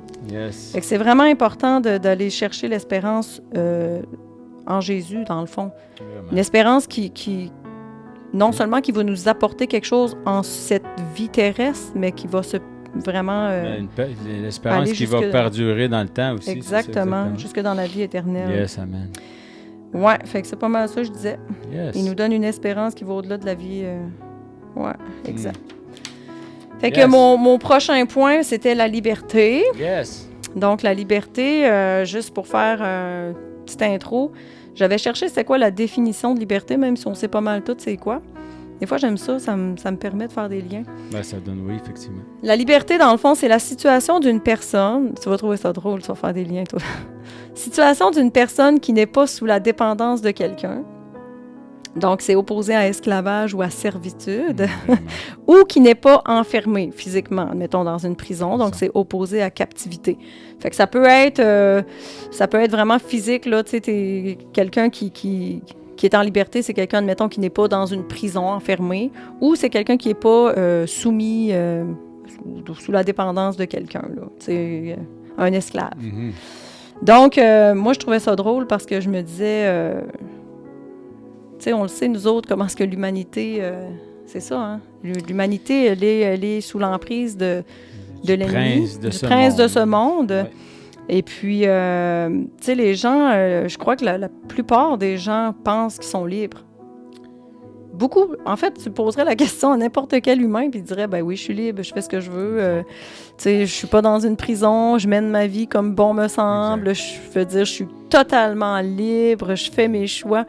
Mais malheureusement, je dois dire que c'est un mensonge. Ben, c'est comme de la poudre aux yeux, dans le fond. Là, Satan, il est mort de rire, comme j'ai déjà dit, parce que lui, tant mieux, il est heureux de voir les gens faire leurs petites choses, puis que pendant ce temps-là, ils vivent leur vie, puis qu'ils vont pas avoir accès à l'éternité. C'est ça. Donc, Exact. pendant ce temps-là, lui, il nous donne plein de choses, plein d'activités, plein de ces choses-là, c'est bon. La question, c'est que maintenant, on perd le focus, on est complètement distrait, puis lui, c'est ça. Plus qu'il va nous en donner, plus qu'il va nous endormir, finalement. Puis, Ben oui, exactement. Puis j'avais sorti 2 versets, un dans Matthieu 6, 24. Ça dit « Nul ne peut servir 2 maîtres, car ou il haïra l'un et aimera l'autre, ou il s'attachera à l'un et méprisera l'autre. » C'est très... c'est très coupé au couteau. Il n'y a pas de grille, il n'y a pas de zone grise. Il n'y a pas de zone grise non, ici. Là. Non, c'est non. soit il haïra l'un et aimera l'autre. Fait que c'est... Si tu haïs un, t'aimes l'autre, ou bien tu t'attaches à un puis tu vas mépriser l'autre. Exact. C'est comme avec Dieu, il n'y a pas de zone grise. C'est exactement. Et ça dit, vous ne pouvez servir Dieu et Mammon. Mammon, en réalité, c'est le dieu de l'argent, le dieu de la richesse, le dieu de la possession. On ne se cachera pas que c'est qui ce dieu-là. Hein? C'est Satan. Exact. Fait que, dans le fond, ce que Dieu est en train de dire, c'est que tu peux pas servir 2 maîtres. Tu peux pas être à moitié avec Dieu puis à moitié pas avec Dieu. C'est comme, soit tu vas haïr un puis tu vas aimer l'autre, ou bien tu vas t'attacher à un puis tu vas mépriser l'autre. Exact. Moi, je pense qu'il y a beaucoup de monde qui s'attache à Mammon, en fait, qui est souvent, c'est ça, le dieu de la possession, du matériel, de l'argent, de la richesse. Puis, tu sais, richesse, je pense que ça peut être très large comme terme. C'est pas juste richesse matérielle, là. Hein? On peut être riche de plein de choses, là. Mais c'est ça. C'est très cru, mais c'est la vérité. Je veux dire, on n'a pas le choix d'apporter la vérité, même si la vérité dérange, de toute façon. Tranchante. La vérité choque. Exactement. C'est une autre expression qu'on entend très souvent, puis que j'ai réalisé dans ma vie chrétienne que c'était on ne peut plus vrai parce que la vérité choque. La vérité dérange. Plus tranchante qu'un épée à deux tranchants. Exactement. Puis il y a l'autre verset qui est pas plus... qui est aussi direct, si on veut. Celui qui n'est pas avec moi, donc celui qui n'est pas avec Jésus, est contre moi. C'est assez direct. C'est assez direct. C'est ça.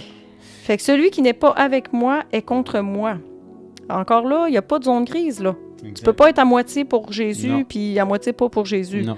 Fait que si t'es pas complètement... En réalité, on pourrait rajouter les mots « celui qui n'est pas totalement, complètement avec moi est contre moi ». C'est parce que là, il y en a qui pensent que « moi, je crois en Jésus. Moi, je crois en Jésus, là. » Ouais, mais en tout cas, bref, croire, c'est pas suffisant, là. C'est exactement. Puis tu sais, justement, comme tu parlais de l'autre verset qui disait que celui qui... on peut pas servir 2 maîtres. Mais la question là-dedans, c'est que Dieu est tellement bon, rempli d'amour, puis tout ça... Si je peux apporter un message à quelqu'un que peut-être que toute ta vie, tu as vécu pour l'autre, pour Mammon, pour les richesses ou quoi que ce soit, mais il y a toujours temps de tourner, toujours temps de faire un 180, toujours temps de demander pardon, parce que Dieu, il pardonne, Dieu est miséricordieux, puis Dieu aujourd'hui, il veut dire que même si tu peux changer, décide vraiment de prendre une décision ferme aujourd'hui, tu tournes, mais tu tournes vers lui. Puis Mammon, il peut aller manger les poubelles. Tu comprends? On peut mettre ça plus loin. C'est parce que moi, je pense qu'il y a beaucoup de gens qui pensent que... C'est parce que souvent, ils pensent que parce qu'ils servent pas volontairement, c'est ça. Parce que, je veux dire, il n'y a pas juste les satanistes de ce monde. C'est ça l'affaire. Tu n'as pas besoin d'être sataniste ou tu n'as pas besoin de prier Satan. Tu sais, les gens pensent que, moi, non, j'ai rien fait de mal. Je cherche pas le diable, là, ou tu sais... c'est parce que la parole est vraiment claire, puis malheureusement, c'est ça. Puis on était tous dans la même situation, là. Je veux dire, on était tous sous l'emprise spirituelle, en fait. C'est ça l'affaire, c'est qu'il y a le monde spirituel qui nous entoure. Puis si on n'est pas libéré par Jésus de cette emprise-là, malheureusement, on est captif. D'une façon ou d'une autre, on est captif de ce monde-là, tu sais. Puis comme tu parlais tantôt de prison, tu parlais d'être esclave. La liberté, c'est quoi? Jésus vient briser les chaînes. Il vient nous rendre libres. Exactement. Il vient nous sauver. C'est tous des termes qui vont avec la liberté. Probablement, je n'ai pas lu, mais probablement que c'était pour dire ça. Mais vraiment, pourquoi qu'ils mettent... C'est pour qu'on puisse saisir. Des fois, les gens sont visuels. Ils brisent les chaînes. Quelqu'un qui est enchaîné, c'est parce qu'il est pris, il ne peut pas rien faire. Il ne décide pas de ses propres... Il ne prend pas ses décisions. Il est complètement envoûté. On est complètement... Vraiment, c'est... Mais Jésus, aujourd'hui, il va briser ces chaînes-là. Yes. Ouais, puis je vais en nommer des choses, là, parce que c'est ça, je pense, des fois, les gens sont juste vraiment pas conscients, là, tu sais, mais je vais vous donner des éléments de quoi on peut être esclave, en fait, de comment finalement, Satan nous tient captifs, nous tient esclaves, nous enchaîne avec toutes sortes de choses de ce monde, en fait. Paul, dans le fond, dans Romains 6,16, nous explique, il dit... Ne savez-vous pas qu'en vous livrant à quelqu'un comme esclave pour lui obéir, vous êtes esclave de celui à qui vous obéissez? C'est sûr qu'il y a encore des esclaves aujourd'hui, là, mais à cette époque-là, il faisait aussi des liens avec les vrais esclaves. Là. Donc, quand on se livre à quelqu'un comme esclave pour lui obéir, on est esclave de celui à qui on obéit. Je veux dire, c'est la logique des choses. Et lui, il continue en disant « Soit du péché qui conduit à la mort ». Donc, le péché, qui est la source du péché? C'est l'ennemi qui conduit à la mort. La mort, ça peut être la mort physique, mais ça peut être la mort spirituelle aussi. Yes. Quand on dit qu'il conduit à la mort, ça veut pas dire que la personne va mourir demain matin, là, physiquement, là. C'est que ça conduit aussi à la mort spirituelle. Vraiment. Puis c'est ça l'affaire, c'est que tant qu'on n'a pas donné notre vie à Jésus, puis qu'on n'est pas né de nouveau, on est mort spirituellement. Exactement. Qu'on le veuille ou non, c'est ça, pareil. Exact. Donc, qui conduit à la mort, soit de l'obéissance, donc à Dieu, qui conduit à la justice. Alléluia. Donc, on est esclave de l'un ou de l'autre, en réalité. Ça revient comme tu disais tantôt. C'est ça, exactement. Puis, tu sais, ça peut sonner drôle, être esclave de Dieu, là, ça fait péjoratif, mais tu sais, c'est comme Dieu. Jésus, c'est notre maître, en réalité. C'est comme... quelqu'un qui fait, je sais pas moi, des arts martiaux, puis il y a un maître qui va imiter, puis qui va suivre, qui donne c'est ça, qui dit comment faire les choses, puis comment bien faire les choses. Jésus, c'est notre maître, en réalité. Donc, c'est ça, fait que c'est soit qu'on est esclave de l'un ou de l'autre, tu sais. Puis tantôt, je disais, c'est ça, comment Satan, il peut nous rendre esclaves, en fait. Il y a plein de manières, là. Il est très rusé, là. Il est très, très intelligent. Il n'est pas sage, mais il est très intelligent. Tu sais, ça peut être à travers les dépendances. Vraiment. Bon, l'alcool, la drogue, même la nourriture. Même la nourriture, je veux dire. Affective. Dépendance affective, les jeux, tout dans le fond, vraiment, ce qui nous... qui conditionne notre vie, tu sais, ce qui contrôle, en fait, notre vie. C'est ça, une dépendance. C'est que c'est elle qui te contrôle. Ouais, c'est elle qui te contrôle, puis c'est pas toi qui la contrôle. Tu sais, quelqu'un qui, je sais pas moi, quelqu'un qui fume ou qui consomme de l'alcool ou de la drogue, quand il est plus capable, en fait, il sait en dedans de lui qu'il faudrait qu'il arrête, mais qu'il peut pas s'en passer, puis que finalement, c'est sa drogue qui a l'emprise sur lui, c'est une dépendance, puis c'est une façon pour Satan de tenir la personne captive. Vraiment, parce que pendant ce temps-là, on se fait ouf. Parce que ça entraîne plein de problèmes aussi, là, je veux dire. Bref, moi, j'ai été esclave presque 23 ans de ma vie de drogue, alcool, cigarettes, bref, beaucoup de choses. Puis c'est vraiment... je pense que même des chaînes, le mot chaîne, c'est pas assez élevé. Ouais. C'est vraiment une prison. C'est ça, je souhaite pas ça à personne, mais Seigneur sauve, Seigneur guérit, Seigneur libère. Voilà. Yes, amen. On peut être esclave à cause de nos blessures non guéries, nos souffrances. Puis tu sais, c'est pas de notre faute, ça. C'est des choses qu'on s'est fait faire par d'autres personnes. Tu sais, des blessures, des grosses blessures d'abandon, de rejet, tu sais, des abus qu'on a vécu, de la violence, peu importe. Mais je veux dire, tant qu'on n'est pas guéri de ces choses-là, on en est esclave en réalité. On est comme vraiment emprisonné à l'intérieur de nous parce que c'est comme des boulets qu'on traîne. Tu sais, moi, je fais le parallèle avec soit des chaînes ou des boulets là, qui se rajoutent un après l'autre. Là. Mais là, plus que tu as de boulets là, à t'attacher à ta cheville, là, maintenant, ça avance plus. Ça avance plus. Fait que, tu sais, à un moment donné, même si tu fais ta petite vie un peu robot, là, tu mets trop boulot dodo, là, tu sais, spirituellement parlant ou même dans le reste de ta vie, ça marche plus, ça avance plus, il n'y a plus rien. On survit, finalement. On survit. Fait qu'il n'y a plus beaucoup d'espoir dans ce temps-là. Fait que ça, c'est une autre façon pour l'ennemi de nous tenir captifs. Ça peut être aussi, tu sais, l'amour de l'argent, du matériel, de toujours en vouloir plus. Exact. Parce que c'est toutes des choses en réalité qui sont pas gratuites. C'est toutes des choses qui peuvent amener des problèmes supplémentaires. C'est comme un gouffre sans fond. C'est comme une spirale qui nous aspire vers le bas. C'est tout le temps des besoins comblés, mais partiellement. C'est toujours pour tout de suite.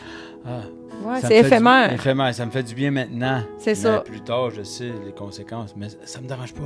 Je veux être bien là. C'est ça. Mais là, t'as ça, puis souvent, après, il vient de voler. T'as vécu ton petit bonheur pendant quelques temps, puis à un moment donné, ça s'éteint, puis tu veux autre chose parce que tu veux revivre ça. Tu sais, on est des humains, puis on aime ça vivre la joie, puis on aime ça vivre...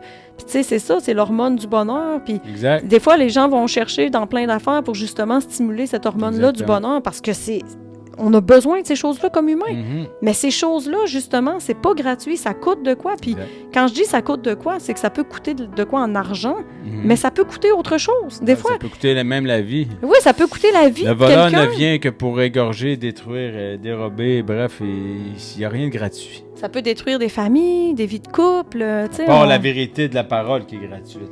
L'amour de Jésus est gratuit. Le voleur, le diable, il donne rien gratuitement. Ben non, c'est quand... En tout cas, des fois, je dis le gouvernement, il prend d'une main, puis il donne d'une main, puis il prend de l'autre, mais Satan, c'est un peu ça. Ouais, là, c'est comme ça. Donc, c'est ça. Fait que, tu sais, tout finalement, ce qu'on utilise pour combler un vide qui est en nous, qui est dans chaque être humain, finalement. Mais c'est ça. Puis souvent, la racine de tout ça, c'est le péché. C'est le péché. Toujours. C'est le péché, puis ça peut être soit notre péché à nous, mais ça peut aussi ne pas être notre péché à nous. Ça peut vraiment être à cause du péché originel. C'est la conséquence, déjà là, que lui contrôle, c'est comme le prince de ce monde, c'est la conséquence du péché, mais que nous, on alimente nos propres péchés là-dedans. Finalement, on vient comme... Exactement. Finalement, c'est une roue sans fin de perdition. Parce que, tu sais, des fois, il y en a qui me disaient... des fois, je fais référence à des choses que des gens m'ont dites, puis ils disaient, ben, tu sais, telle personne, c'était tellement une bonne personne, puis regarde comment est-ce qu'elle a eu le cancer, puis elle a souffert, puis, tu sais, elle menait une bonne vie, elle fumait pas, elle faisait rien, tu sais. Puis là, puis même moi, à cette époque-là, j'étais jeune dans ma foi, puis je me remettais en question, tu sais, je n'avais pas encore nécessairement tout compris, puis j'ai pas encore tout compris. Mais aujourd'hui, tu sais, je comprends. C'est pas... Oui, il y a des affaires que ça va être les conséquences de nos propres choix et de nos propres péchés. Je veux dire, tu sais, si tu décides de consommer de l'alcool ou de la drogue, c'est quand même un choix que tu as fait. Peut-être que ça provient d'une souffrance que tu as vécue puis que tu veux endormir, étouffer. Et ça, ben, la nature de ça, c'est le péché pareil. C'est le péché de quelqu'un d'autre qui a fait sur toi, mais c'est quand même la nature du péché. Puis sinon, ça peut carrément être vraiment à cause du péché originel. T'sais, une personne peut... Satan, il n'y a aucune pitié pour personne, lui, là. Une personne qui mène, on va dire, une bonne vie, entre guillemets, là, parce que selon Dieu, il n'y a personne qui est bon. Non. Mais tu sais, on va dire, là, entre guillemets, ben Satan, il peut s'attaquer à cette personne-là. Il s'en fiche, lui, là. Exactement. Fait que, tu sais, les gens ne comprennent pas, mais c'est sûr, c'est qu'il y a vraiment la notion du péché originel aussi, qu'il ne faut pas oublier. On vit dans un monde qui est corrompu, puis c'est ça, l'ennemi vient, comme tu dis, pour voler, dérober, détruire. Lui, il regarde pas c'est qui, puis qu'est-ce qu'elle a fait, puis qu'est-ce qu'elle a pas fait, là. Non. Fait que, tu sais, c'est ça. Fait que dans le fond, Jésus, ben, c'est tout ça pour dire que Jésus, c'est véritablement le seul qui peut nous donner cette liberté-là, en fait.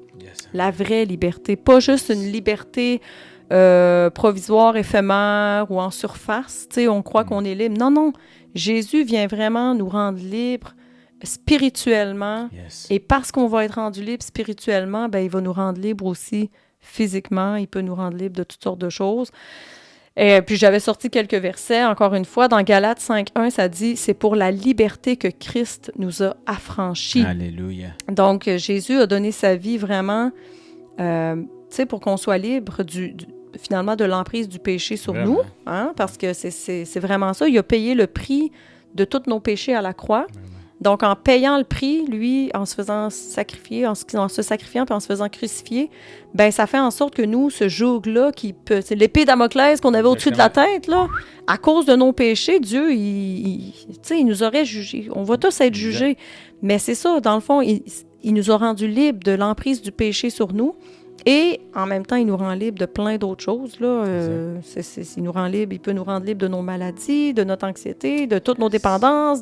C'est ça, on a tous notre cheminement, puis on a tous notre histoire. Yes. Donc, après ça, dans Jean 8, 31, 32, Jésus disait à ceux des Juifs qui croyaient en lui, « Si vous demeurez fidèles à ma parole, vous êtes vraiment mes disciples. » Donc, si vous demeurez fidèles à ma parole, donc la Bible, c'est important.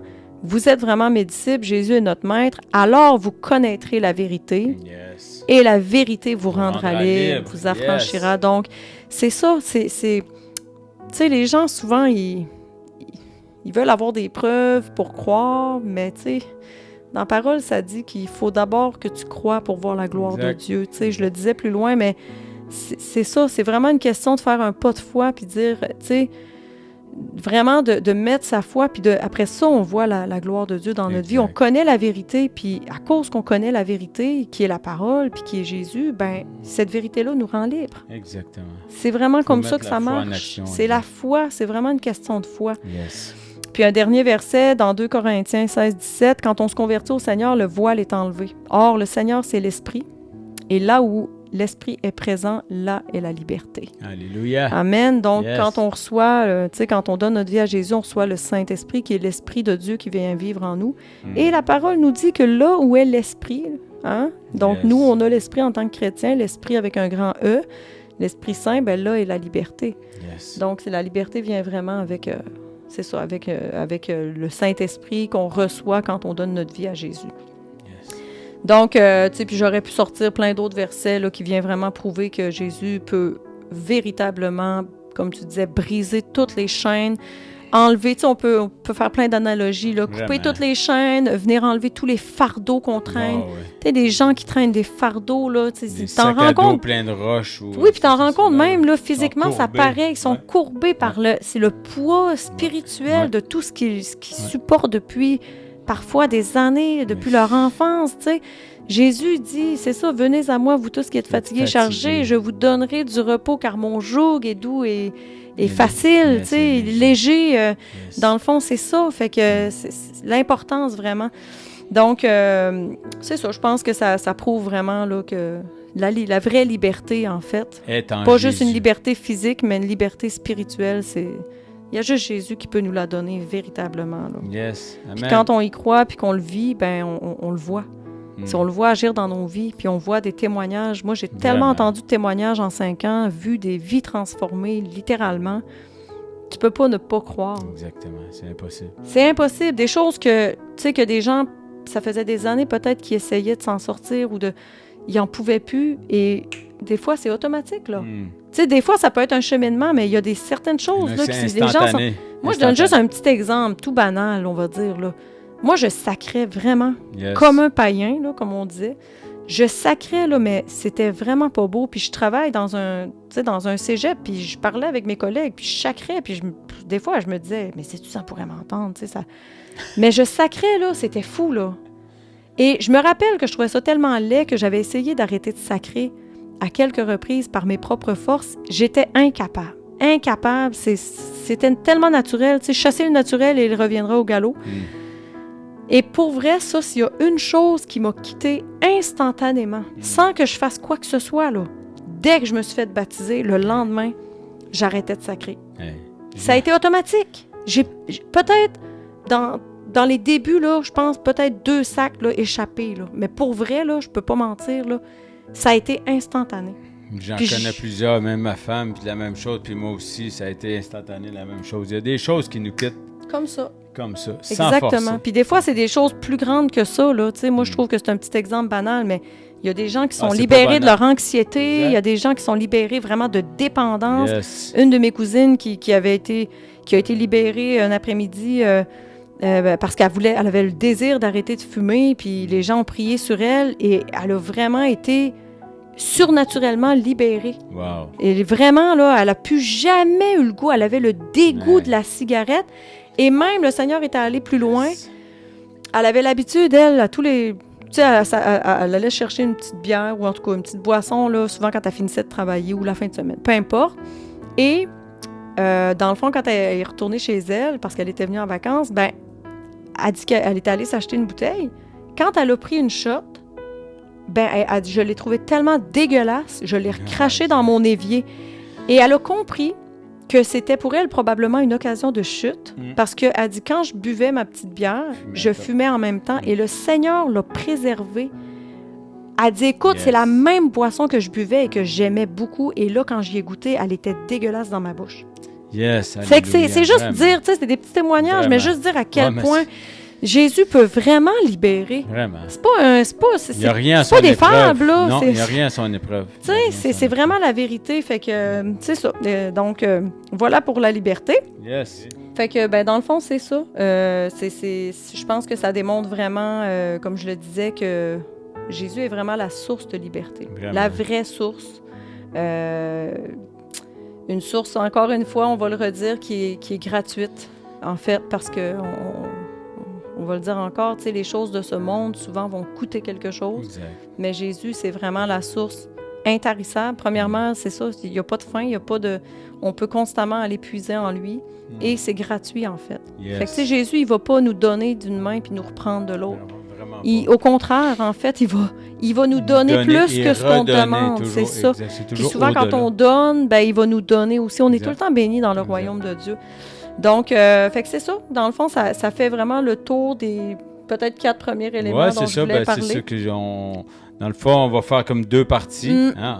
C'est peut-être des grosses émissions, mais c'est rempli de vérité, rempli d'amour. Mais on veut vous partager vraiment pour que vous puissiez aller saisir vraiment l'essence. C'est très important. C'est des points que, tu sais, peut-être même on vous invite aussi à l'écouter en plusieurs parties, 20 minutes, 10 minutes. Il n'y a pas de stress. Ben mais regardez chaque point. Il est très important. Il est bien décortiqué. C'est important. Puis il va y avoir une partie 2. Hein? Ça va venir. Donc, mais on vous encourage vraiment à aller puiser dans chaque partie parce qu'il y a des vérités pour chaque personne. Puis je sais que les gens vont être touchés aujourd'hui. Puis le Seigneur, justement, il veut nous rendre libres. L'amour, c'est inconditionnel. Toutes ces choses, ils sont pour nous, pour vous. C'est pour tous. Puis en abondance. Le Seigneur, il ne donne pas. Quand il donne au complet. Il ne donne pas à moitié. Parce qu'on a tu sais, dans le fond, puis même j'ai aimé ça, j'avais déjà entendu, avec le Seigneur, il fait pas des moitiés de personnes. On est entier avec lui. Sans lui, on n'est rien. C'est triste, mais c'est ça. Mais avec lui, on est complet. Exactement. Exactement. Fait que, tu sais, dans le fond, moi, j'ai juste envie de dire à quelqu'un qui nous écoute, si justement, tu sais, t'as vraiment, tu ressens des manques en quelque part, tu sais, t'as des vides en toi où tu te rends compte justement que tu essaies peut-être d'aller combler ça de toutes sortes de manières. Tu sais, nous autres, c'est vraiment pas c'est pas un jugement en fait. On a tout passé par là. Tu sais, on a vraiment...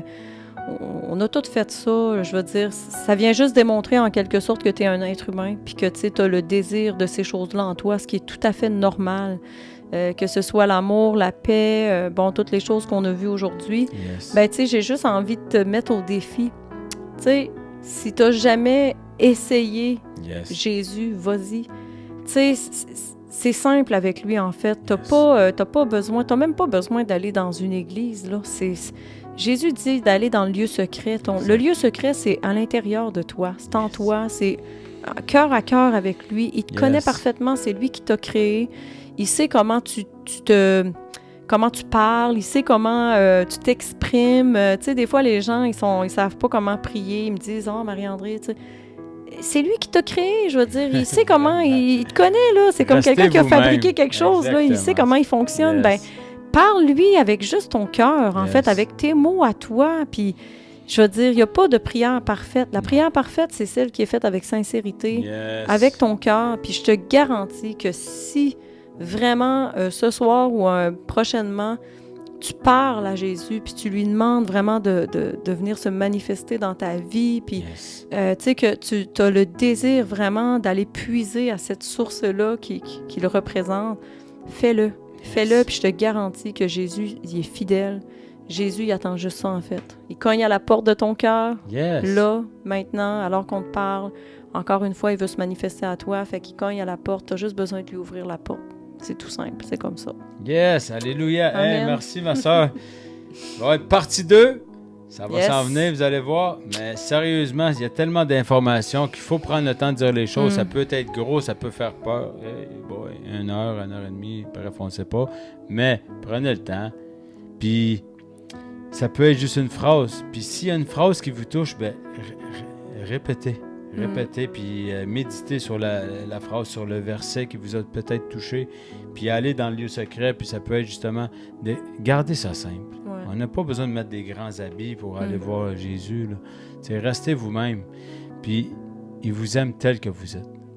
Aujourd'hui, c'est aujourd'hui. Amen. Yes. Amen. Fait que si on pourrait juste terminer rapidement avec une petite prière pour une personne, puis après ça, on se donne rendez-vous la semaine prochaine. Vas-y, ma soeur. Ben, Seigneur, je te remercie. Merci, Seigneur, qu'on puisse vraiment, par ton Saint-Esprit, être inspiré à travers ta parole, qu'on soit vraiment habité de ton amour pour les gens, au point de, justement, vouloir leur partager le trésor qu'on a en nous maintenant, qu'on a reçu par la foi, en fait. Puis je te prie vraiment que, ne serait-ce qu'une personne, mais si c'est plus, tant mieux, mais vraiment qu'une personne ait été touchée, parce que ta parole, c'est une parole qui est vivante. C'est une parole qui peut prendre vie en quelqu'un, en fait. Puis je te prie vraiment que c'est ça, que un verset ou quelque chose qu'on a dit, une parole qu'on a dite, puisse aller percuter le cœur de quelqu'un. Qu'une graine soit semée dans son cœur. Des fois, il faut juste une petite faille dans un cœur pour qu'une graine puisse être semée. Puis comme il y a il y a de la verdure qui peut pousser à travers des rochers, ben moi, je déclare qu'il y a vraiment quelque chose qui va croître dans le cœur d'une personne, qui a une soif de toi qui va venir. Cette personne-là, dans le fond, à partir du moment où elle va avoir entendu ces vérités-là, il y a quelque chose qui va se passer en elle. Tu vas faire une œuvre. Il y a vraiment une soif qui va venir, qui va faire en sorte qu'elle va te chercher. Et comme tu n'es pas loin, ben quand elle va se mettre à te chercher de tout son cœur, ben, tu vas te laisser trouver, Seigneur. Tu vas changer sa vie et tu vas devenir la source intarissable dans sa vie, Seigneur. Yes. Amen. Amen. Yes. Puis pas la fontaine de jouvence. Non. La source. Yes, la fontaine de Jésus. Yes, la fontaine de Jésus. Hey, merci à vous, merci. Puis on vous aime fort, puis merci Marie. Puis, merci à toi. Partie 2, yes. Restez à l'affût, restez à l'écoute, on vous aime, puis soyez bénis. Soyez bénis.